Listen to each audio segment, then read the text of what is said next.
포대의 감독님이 전술 브리핑을 할 때 토트넘은 중앙에서 강력한 압박을 해서 전방에 있는 공격수 손흥민과 케인에게 공이 배달되지 못하도록 하면 몹시 어려움을 겪는다고 있어요. 그래서 우리는 미드필더에서부터 손흥민과 케인에게 공이 배달되지 못하도록 할 때 토트넘이 고전했던 첼시전 비디오를 많이 봤습니다. 그리고 노팅엄전 비디오도 많이 봤죠. 특히 좌우 풀백 이종.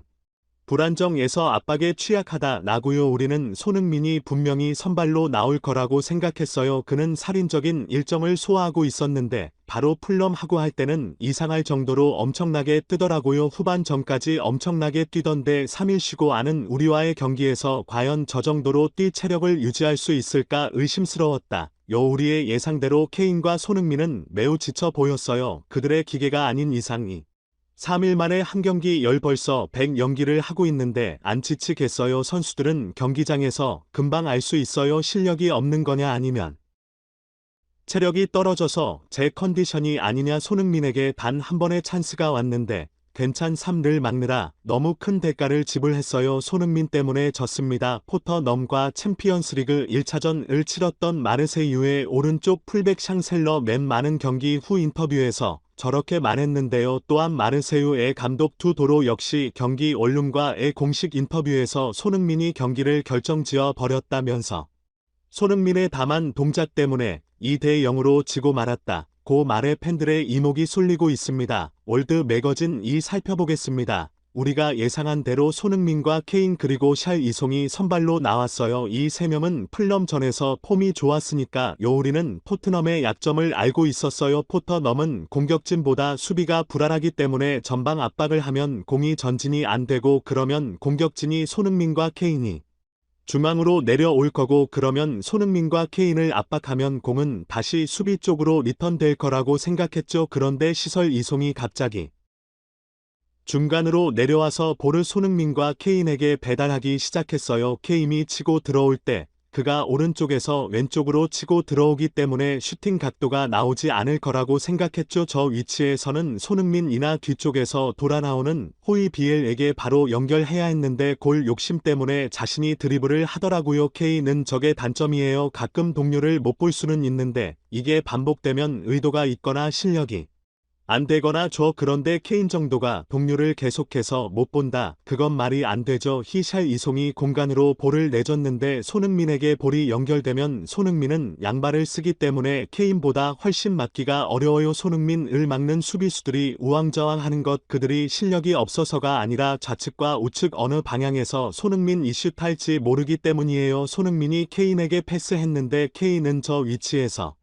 손흥민에게 다시 리턴을 줘야 해요. 그런데 아까 하고 똑같이 드리블을 하고 들어가요. K 위치보다 손흥민 위치가 훨씬 골이 날 가능성이 높아요. 그런데도 안 주고 그냥 자기가 차 버리더라고요. 제가 보기엔 손흥민이 착해도 너무 착하다라고요. 맨 많은 손흥민이 체력적으로 매우 힘들어 하면서 컨디션이 안 좋아 보인다고 있는데요. 체력이 문제가 있어 보였어요. 하지만 세계적인 수준의 선수들은 단 한순간 방심하고 마크를 조금만 느슨하게 해도 문제를 일으킵니다. 우리의 공연인데 호이비에러가 중간에 공을 커트하면서 역습이 시작되었어요. 우리는 압박을 하기 위해 수비 라인을 아주 많이 올린 상태였죠. 200이 손흥민에게 갔고 손흥민이 케인에게 주고 바로 돌아뜰 때 문제가 될 거라고 식감이 했어요. 제가 분명히 먼저 수비 지역으로 복거해서 뛰었는데 순간적으로 손흥민이 속도를 내는데 못 쫓아가겠더라고요. 어마어마한 속도였어요. 놓치면 노마크라 어쩔 수 없이 태클을 걸었는데 퇴장을 직강